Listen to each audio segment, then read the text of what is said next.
La escolástica.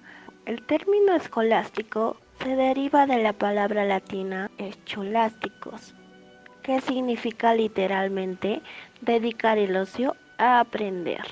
La escolástica es una corriente dominante del pensamiento medieval o de la filosofía medieval que está en la Edad Media, un movimiento teológico, filosófico, que comprende la revelación de la fe del cristianismo. Pero la escolástica también es un método de trabajo intelectual.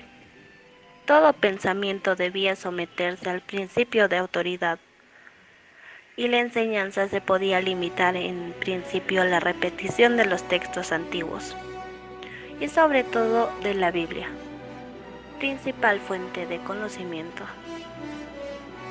Alta escolástica. Se denomina alta escolástica la que tuvo lugar durante los siglos XI y XV, periodo caracterizado por las grandes cruzadas, el surgimiento de las ciudades y por un centralismo de poder papal que desembocó en la lucha por las investiduras. Hablemos del apogeo de la escolástica.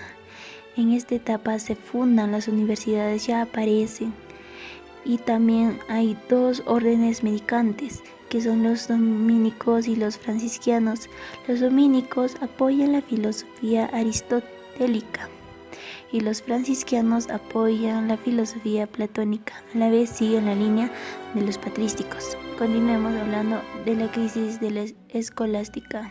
La crisis se da porque los caminos de la teología y la filosofía comienzan entonces a separarse progresivamente, no por el desprecio a la teología, sino por el respeto a ella, ya que la filosofía quiere ir más allá de la investigación y saber más, y esto se da con Escoto y Guillermo de Ockham.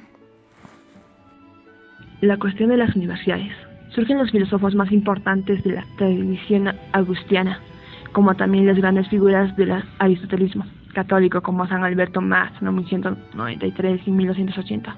Siendo su propósito la incorporación y asimilación de las obras de Aristóteles. Posee y cultiva todas las ciencias, desde astronomía hasta la medicina. Su propósito no fue alcanzado, pero deja preparado el camino para que lo realice ese gran discípulo, Santo Tomás de Aquino, 1225-1274, siendo sus principales obras comentarios a Aristóteles, los opúsculos, las cuestiones disputadas, Suma contra Gentiles, y sobre todo la gran exposición sistemática de su pensamiento y de toda la escolástica, la Suma teológica, filósofo y teólogo que fusionó el pensamiento aristotélico con la filosofía cristiana y diferencia la filosofía de la teología, considerando que la filosofía se funda en el ejercicio de la razón humana, mientras que la teología se fundamenta en la revelación divina, donde la verdad siempre se encontrará. Representantes: Anselmo de Canterbury. La figura más decollante de esta época fue San Anselmo de Canterbury, 1033 a 1109, considerado el primer escolástico. Sus obras Monologion y Prologion tuvieron una gran repercusión. Pedro Abelardo renovará la lógica y la dialéctica y creará el método escolástico de la Gestio. Escuela de Chartres. La escuela de Chartres se renueva con las figuras de Bernardo de Chartres, Thierry de Chartres, Bernardo de Silvestre y Juan Salisbury. Influidos por el neoplatonismo, el escoticismo y la ciencia árabe y judía, su interés se centró fundamentalmente en el estudio de la naturaleza y en el desarrollo de un humanismo que entrara en conflicto con las tendencias místicas de la época, representadas por Bernardo de Claraval. El origen de las universidades. La tarea de proporcionar una educación más amplia había sido asumida en el siglo XI y XII por las escuelas catedráticas. En un principio, a la universidad se le llamó Universitas Scholasticum. La calidad y contenido de sus enseñanzas dependían mucho de cada maestro. Los estudios no estaban graduados dentro de sistemas coherentes y los estudiantes no podían dar fe a sus logros académicos. Pero a medida que en Europa fue creciendo el número de población, las escuelas catedráticas se vieron obligados a funcionar con un método más regular. Las universidades fueron creadas para transmitir el conocimiento y para cumplir con este objetivo, toda la enseñanza estaba dividido en dos grandes etapas. 1. El estudiante debía pasar por una etapa de estudios preparatorios varios años. 2. Luego de haber estudiado artes y tener su maestría, tenían 3 opciones para estudiar una carrera superior: la de Derecho, Medicina y Teología. La Escuela de París, que se convirtió en un centro de estudios de filosofía y teología, fue modelo de las instituciones universitarias. En ella se inspiraron muchas otras fundaciones. Por tanto, en Italia surgieron dos importantes instituciones superiores, en Salerno, que era la de Medicina, y en Bolonia, que era la de Derecho. Fue establecido a finales del siglo XI y surge por la necesidad de los estudiantes que buscaban profesores. La universidad medieval se compone de 4 facultades. Entre ellas podemos encontrar lo que es el arte, derecho, medicina y teología. La primera es la más numerosa y por ella ingresan todos. Las 3 últimas son llamadas superiores. Cada facultad está dirigida por los maestros titulares o regentes, al frente de los cuales se halla un decano. Posteriormente aparece la figura del rector. La Edad Media no distinguía bien los órdenes de la enseñanza, de manera que sus universidades no son solamente establecimientos de enseñanza superior, muchas tenían incorporadas también escuelas de gramática y de escritura. Por ello, la edad para el ingreso variaba. En términos generales, la enseñanza universitaria básica era la siguiente. Artes duraba 6 años, desde los 14 hasta los 20 años aproximadamente. Después se estudiaba medicina o derecho, que duraba 6 años, desde los 20 hasta los 26 años aproximadamente. Y lo que es la teología, que duraba 8 años. La edad mínima para obtener el título máximo era de 35 años. Los títulos que otorgaban eran lo que es el bachiller, la licencia de enseñar y lo que es el magíster, que en Derecho y Medicina se llamará doctor. Estos eran los títulos supremos.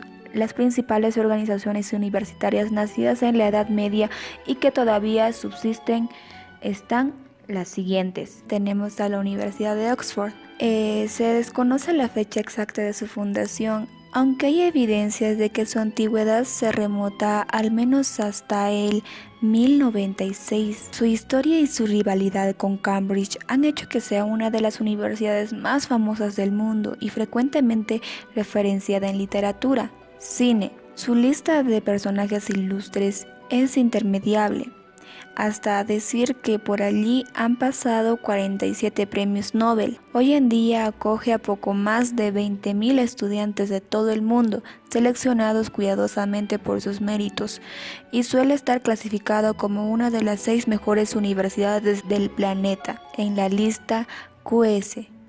También tenemos a la Universidad de Cambridge, a la Universidad de Salamanca. El Estudio General de Salamanca fue instituido en 1218, año que hoy es tomado como fecha oficial de fundación.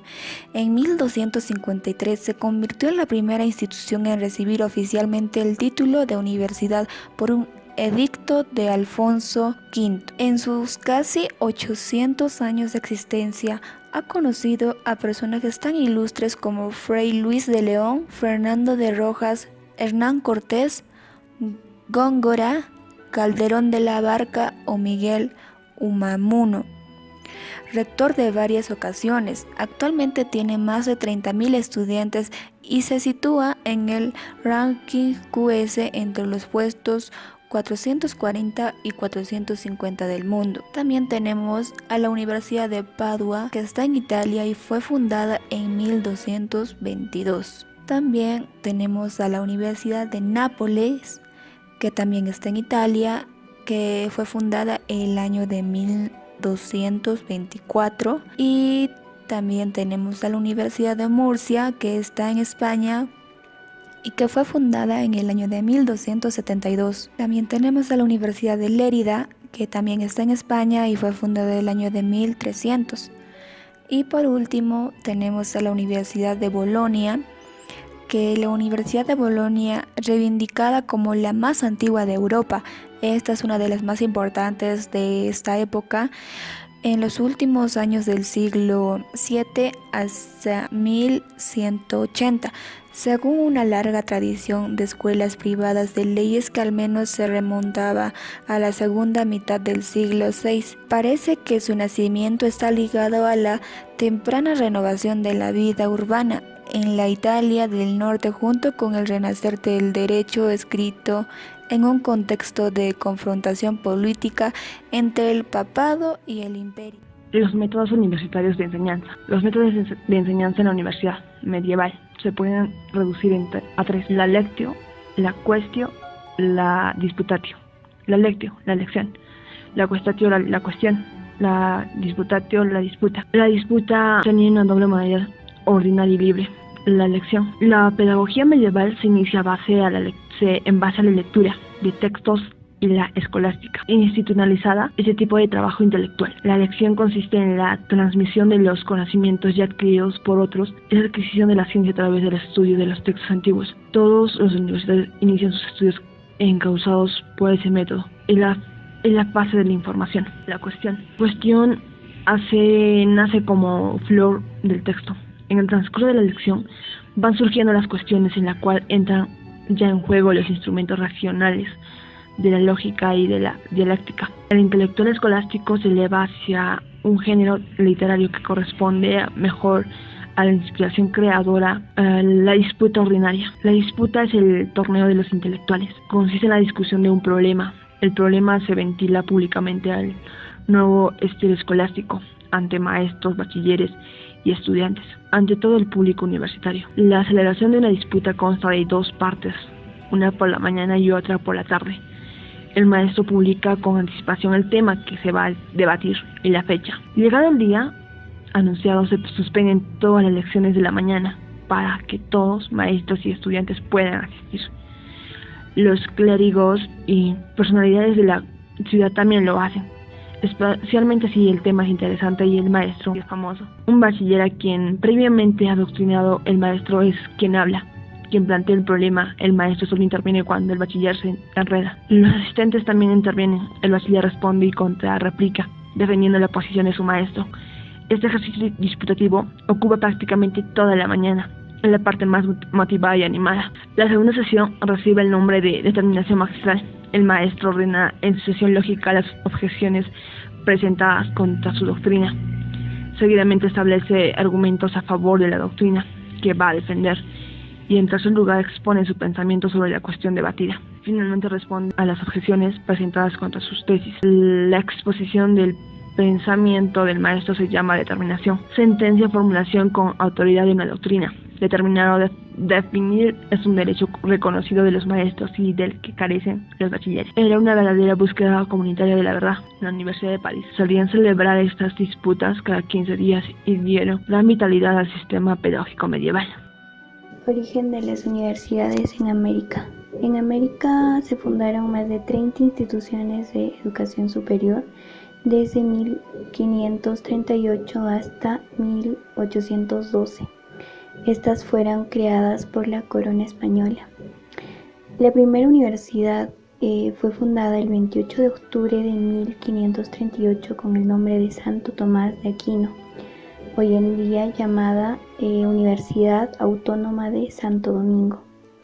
Esta en República Dominicana. La segunda universidad se fundó el 12 de mayo de 1551 en Perú, llamada San Marcos. El origen de la Universidad Nacional Mayor de San Marcos es también el origen de la educación de alto nivel en Perú, que tuvo como objetivo satisfacer las necesidades de formación y educación del clero en el territorio conquistado de un nuevo imperio español. La tercera universidad se fundó en ese mismo año, el 21 de septiembre.